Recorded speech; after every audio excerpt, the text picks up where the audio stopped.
For those with a passion for classic television, there's no way you haven't heard of Have Gun, Will Travel. If you're among the loyal fans of the show, you surely remember the enigmatic and charismatic Paladin, a character whose influence and style transcended the era in which it aired. But as much as audiences adored him, there's always been a lingering question. What really happened to the man who portrayed this iconic figure? Why does Richard Boone, the actor behind Paladin, seem to have vanished from the public eye? In today's video, we'll unravel the life and career of this Hollywood legend, shedding light on the man who brought Paladin to life and the untold story behind his rise to fame and his mysterious exit from the limelight. Richard Allen Boone was born on June 18, 1917, in the heart of Los Angeles, a city that would later become the backdrop to his storied career. His early life, however, was not one of simple beginnings or traditional paths. Unlike many who dream of stardom from an early age, Boone had a turbulent relationship with his father, who insisted that his son follow in his footsteps and become a lawyer. A difficult and strained father-son dynamic emerged, with Boone finding himself in constant opposition to his father's wishes. It wasn't that Boone was lazy or uninterested in education, far from it. He was a hard-working individual, but he felt a calling beyond the confines of the law. While his father pushed him toward a career in legal practice, Boone had bigger dreams. His true passion was not the courtroom, but the world of artistry, particularly in the realm of painting. Boone's artistic abilities were apparent early on, but the path of a painter was not the one his father had envisioned for him. Despite the tension at home, Boone initially conformed, enrolling at Stanford University to pursue pre-law studies, though his heart was never truly in it. It was not the promise of a prestigious degree or a legal career that would redirect Boone's life, but rather the life-altering events of World War II. With the attack on Pearl Harbor, Boone's academic trajectory was abruptly interrupted. He enlisted in the U.S. Navy, where he served for the duration of the war. After the devastation of Hiroshima and Nagasaki, Boone's return to civilian life marked a pivotal moment. No longer willing to follow the prescribed path laid out for him, he decided to embrace his own destiny, a career in acting. His transition from law school to the stage wasn't immediate. Like many aspiring actors, Boone faced the harsh realities of Hollywood, where success rarely came easily. It took immense effort, dedication, and perseverance for him to carve out his niche. However, his breakthrough came with the 1951 film Call Me Mr., where Boone landed a supporting role that set the stage for his future. He followed this up with a string of films, including Red Skies of Montana, 1952, where his rugged persona and vigorous acting style began to garner attention. However, it was the 1951 film Halls of Montezuma that truly changed the trajectory of Boone's career. It was here that he landed a significant role that showcased his ability to balance depth and strength, qualities that would define much of his later work. Boone's acting style was unique. He was an amalgamation of supporting roles in major productions and lead roles in smaller films. Hollywood critics of the time scoffed at his refusal to settle for a typical career trajectory, but this unconventional approach would prove to be one of his greatest strengths. Despite the naysayers, Boone's commitment to his craft paid off. He became known for his versatility as an actor, a man who could seamlessly shift from supporting roles to leading roles without losing his integrity or appeal. As he honed his craft, Boone's reputation as a steadfast actor grew, earning him critical acclaim and an ever-expanding roster of roles. By the late 1950s, Boone was ready to make his next big move: television. The demand for TV shows was on the rise, especially in the Western genre, and Boone was about to make a name for himself in a role that would become iconic in its own right. This was the era of Have Gun, Will Travel, a show that catapulted Boone into the public consciousness as the suave and mysterious Paladin, a philosophical and highly skilled gunslinger for hire. It wasn't just that Have Gun, Will Travel was a successful show. It became a cultural phenomenon. In a time when television westerns were a dime a dozen, Boone's portrayal of Paladin set the series apart. While many of the shows of the era featured the typical rough-and-tumble cowboy, Paladin was different. He wasn't your average Old West gunslinger. Paladin was sophisticated, intelligent, and moral, dressed in fine suits and living in a luxurious San Francisco hotel. His business card, emblazoned with the phrase, "Have gun, will travel," was a testament to his unique combination of style and professionalism. What made Paladin stand out was his intellectual approach to solving problems. Rather than relying solely on physical force, he used his wits and logic to navigate the often violent and morally complex situations he found himself in. This distinction made him a beloved character, one who represented a sense of honor and professionalism rarely seen on television at the time. Boone's portrayal of Paladin was not just another role, it was a masterclass in acting that solidified his status as a television star. But perhaps the most fascinating aspect of Have Gun, Will Travel, was the depth of character development that Boone brought to the show. Paladin wasn't just a hired gun. He was a man with a moral code, a man who sought justice in a world where it was often hard to come by. His interactions with others were layered with complexity, and Boone's nuanced performance kept audiences coming back for more. What many may not know is that a significant portion of Have Gun, Will Travel's episodes were directed by none other than Gene Roddenberry, the legendary creator of Star Trek. This connection is often overlooked, but it serves as a fascinating footnote in both Roddenberry's and Boone's careers. It's no wonder that the series became a timeless classic, as it was a unique fusion of storytelling, character depth, and stellar direction. Despite its success, Boone's time as Paladin would eventually come to an end. While Have Gun, Will Travel remains one of his most iconic roles, it was not the only string to his bow. Boone had already proven himself a versatile actor, and his career continued to evolve. However, after his time in the spotlight, Boone began to fade from public view. His later years were marked by a quiet retreat from Hollywood, leaving fans to wonder what had happened to the man who had once captivated millions. For many years, the public speculated about Boone's whereabouts. What had happened to the actor who had brought Paladin to life? Where had he gone? And why had he chosen to step away from the fame he had so rightfully earned? Some believed that Boone had grown tired of the Hollywood grind, while others speculated that his personal life had taken a toll on him. Whatever the reason, Boone's absence from the public eye left a hole in the hearts of his fans. Richard Boone passed away in 1981, leaving behind a legacy that few could match. His impact on television, particularly in the Western genre, is undeniable. Boone's portrayal of Paladin remains one of the most iconic performances in TV history. His contribution to the world of entertainment is often overlooked by the mainstream, but for those who remember his work, Richard Boone will forever be the name associated with the legendary Have Gun, Will Travel. In the end, Richard Boone's career is a testament to the power of persistence, the importance of staying true to oneself, and the ability to craft a unique path in an industry known for conformity. He may not have sought fame or fortune, but through his talent, dedication, and unforgettable performances, he secured a place in television history that will never be forgotten. And as we continue to look back at his work, we can't help but marvel at the lasting impact of the man who made Paladin a true legend. Richard Boone's portrayal of Paladin in Have Gun, Will Travel, is nothing short of legendary.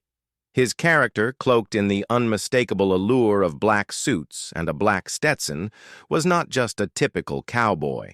He was a man of mystery, with a reputation that spanned the breadth of the Old West. Throughout the long-running show, spanning 224 episodes, the question on everyone's lips was simple. Who exactly was Paladin? A mercenary with a military past, Paladin's noble deeds stood in stark contrast to the sometimes dubious, morally gray world he inhabited. But no one ever knew his true name, an enigma that only deepened as the series progressed. Even in the novels, he went by the name of Clay Alexander, and still, fans could not crack the case of his real identity. This mystery was a fundamental part of Paladin's character, contributing to his lasting appeal and timeless presence in American television history. The name Paladin itself was carefully chosen, a term with deep European roots. Derived from the old European word paladino, meaning a knight or champion devoted to noble causes, it was a fitting title for a character who, despite his mercenary occupation, held a deep sense of morality. In the world of have gun, will travel, Paladin was more than just a hired gun. He was a man who made decisions based on a code of honor, even if his methods were sometimes unorthodox. His trusty sidekick, Hey Boy, accompanied him on many wild adventures throughout the show, from dramatic gunfights to high-stakes negotiations. Together, they navigated the gritty frontier, always maintaining that balance between action-packed suspense and moral complexity that made the show stand out. And yet, through all of it, the character of Paladin remained elusive, a figure surrounded by mystery, whose real name was never revealed, leaving fans to wonder for decades. Interestingly, there is a rumor that Paladin may not have been entirely a creation of the writers. Some speculated that Boone's portrayal of the character was inspired by a real-life cowboy legend, Victor Dasta, who also used the name Paladin while performing in the rodeo circuit long before the show aired. Dasta, known for his stylish all-black wardrobe and his dashing business cards, had a public persona that mirrored many of the traits that would later be attributed to Paladin. In fact, his appearance and persona were so similar to the character on the show that when Have Gun, Will Travel was released, Dasta filed a lawsuit against CBS, claiming they had stolen his style and character without permission. The legal battle, which raged on for years, was a dramatic affair in its own right, echoing the very tensions that had come to define Paladin's on-screen persona. The court proceedings ultimately reached an agreement, but the controversy lingered as a curious footnote in the history of the show. Beyond the legal drama, one of the most remarkable aspects of Have Gun, Will Travel, was its progressive approach to cultural representation, particularly in its portrayal of Chinese characters. Initially, Paladin's sidekick, Hey Boy, was depicted without much depth or backstory. However, as the show evolved, Hey Boy was given a real name, Kim Chang, and even a family, providing him with a storyline that added nuance to his character. This was groundbreaking at the time, as it offered a more positive and multidimensional portrayal of Chinese Americans, which was a stark contrast to the typical stereotype of the evil Oriental that was often seen in Westerns. Paladin himself, while a product of his time, also demonstrated an openness to other cultures. One of the most striking moments in the series came when Paladin, the quintessential cowboy, embraced Chinese martial arts, showcasing his skills in kung fu. This moment, though seemingly small, was a bold statement that was far ahead of its time, challenging the cultural norms of the 1950s and offering a more inclusive vision of what it meant to be a hero. In many ways, Have Gun, Will Travel was a pioneer in breaking down the stereotypes that plagued Western television of the time. It portrayed Native Americans in a more positive light, rejecting the common trope of the savage villain and instead highlighting their humanity and dignity.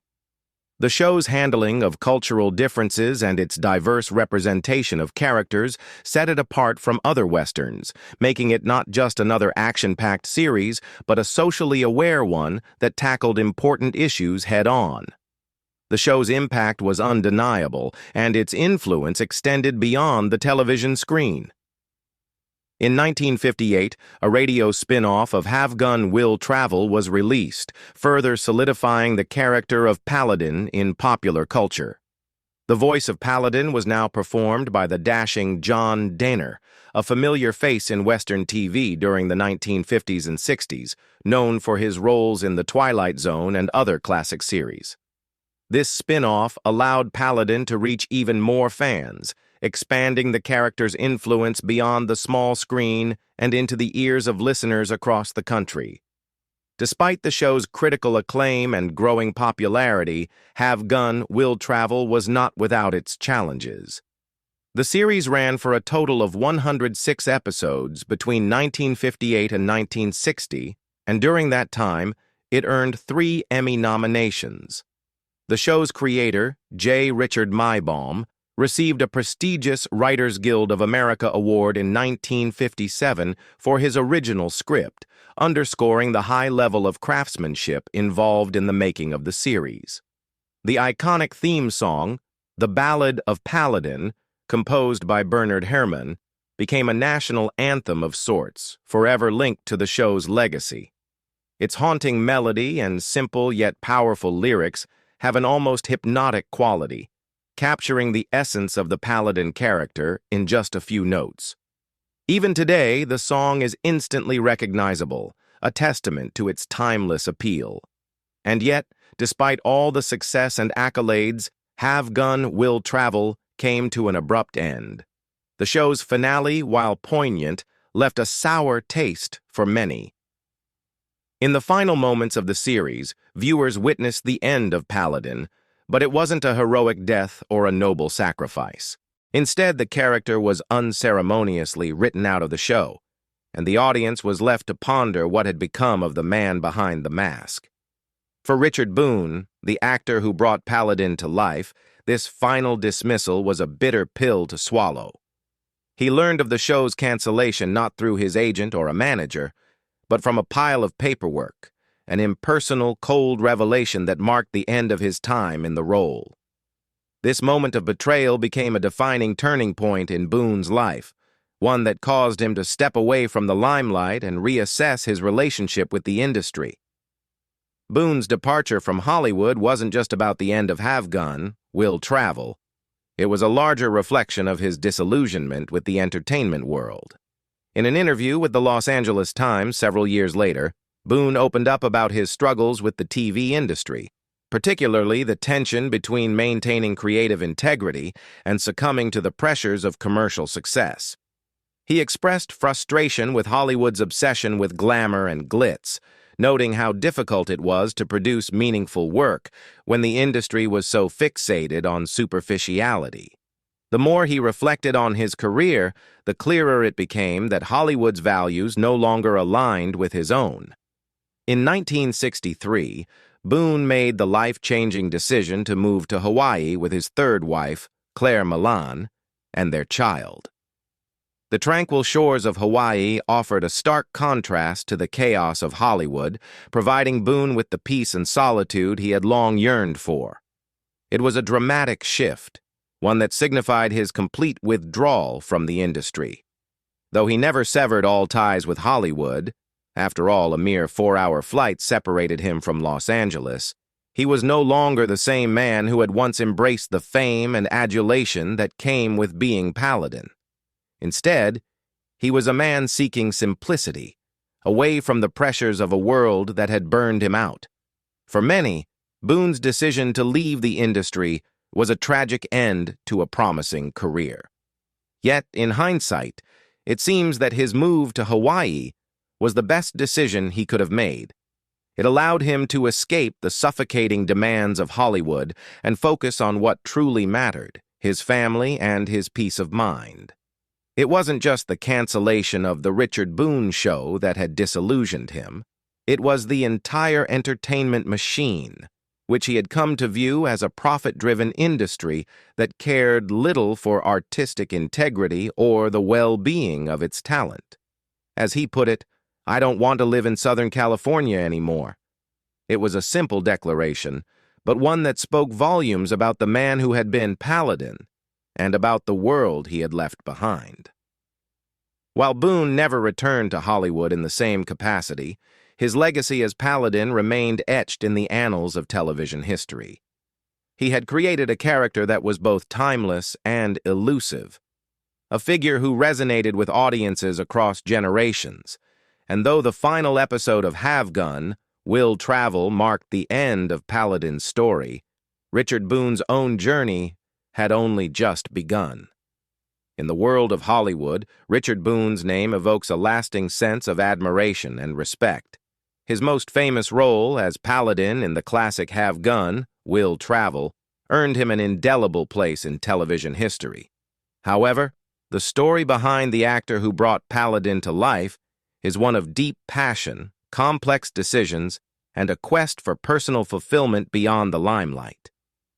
Boone's journey was not just about playing an iconic character. It was about seeking peace, redefining success, and living a life of artistic integrity. Boone's decision to leave Los Angeles was influenced by more than just the pressures of the entertainment industry. For Boone, the lack of diversity in Hollywood schools was a significant factor. He had always wanted his children to be exposed to a more inclusive environment, one where they could walk alongside kids from all walks of life, not just those with similar backgrounds. In Hawaii, Boone found that ideal, and the island became the place where he felt his heart could finally find peace. Reflecting on this, Boone shared in a 1971 interview, "I got what I was seeking in Hawaii. Now it's time to move on." His love for Hawaii never waned, though, and he would often say, "I still love Hawaii, and I'll always go back there." For Boone, Hawaii wasn't just a place to escape. It was where he could find true happiness. In fact, he took this passion for the island to the big screen in 1968 when he starred in Kona Coast, a film that became close to his heart.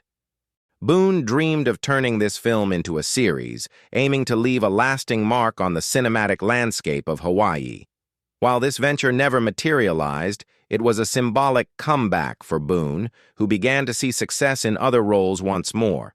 His resurgence included starring in films like Big Jake, 1971, and The Shoeist, 1976, and also marked his foray into voice acting. In 1977, Boone lent his voice to the animated TV adaptation of J.R.R. Tolkien's The Hobbit, where he played the character of the narrator.